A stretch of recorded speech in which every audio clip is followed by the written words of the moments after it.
So the first thing I would be asking is, what back from the bottom? So,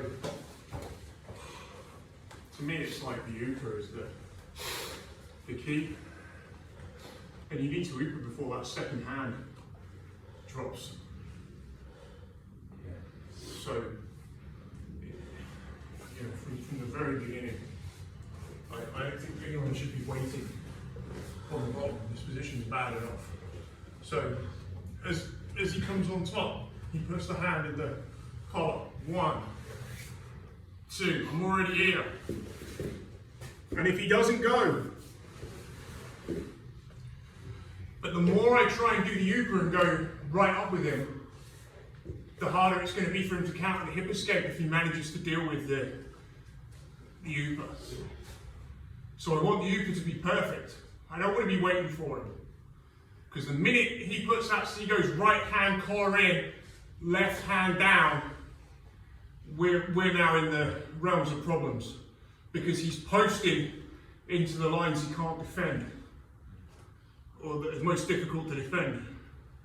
Does that make sense?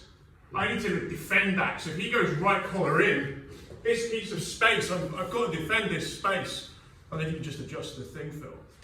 But I need to,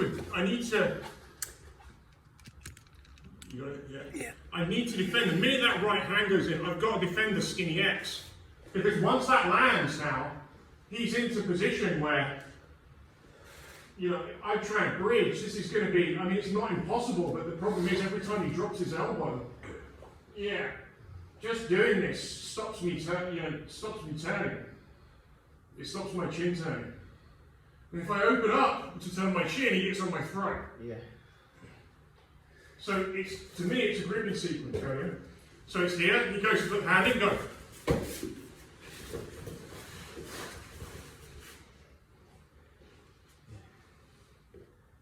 So the moment he plants that hand, we know he's got to open that knee, because otherwise he's in danger of the Upa. Does that make sense? Yeah. So he has to open that knee. If he keeps the knee down and puts the hand in, he's vulnerable to the Upa. He begins to elevate the knee. I'm going to do as good a job as possible of Upa-ing him to put that knee back down, and he's going to have to open his knee to counterbalance that. Does that? So if I'm on Josh. So I'm on Josh. So when I'm starting off with this, you see judo guys do this all the time. Sometimes jiu-jitsu guys occasionally at the beginning of competitions. So they at the beginning of the competition they do this. So it already starts getting rid of here. So it's kind of the opposite. So before I put in, his gi might be all over the place. So everything really is in this setup. So I'm here. So if he starts bumping early, nothing, starts pushing early, right, I can start. Right, and then I can start working. But, so it's the same for him. He's got to think about, he knows this is why I'm waiting now. Because if anyone's got any game, they're going to Upa me. The minute I'm going to put this hand in, they're going to Upa me.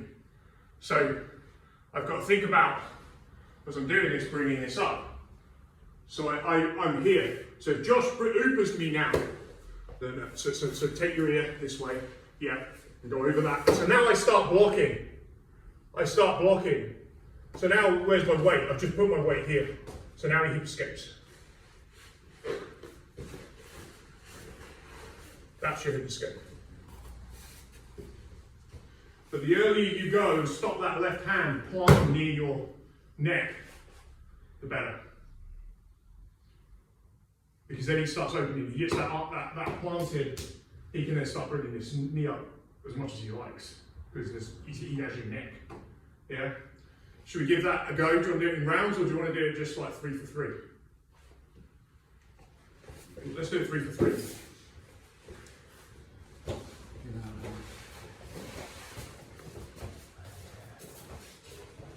I noticed that you actually gave leg over the top of it and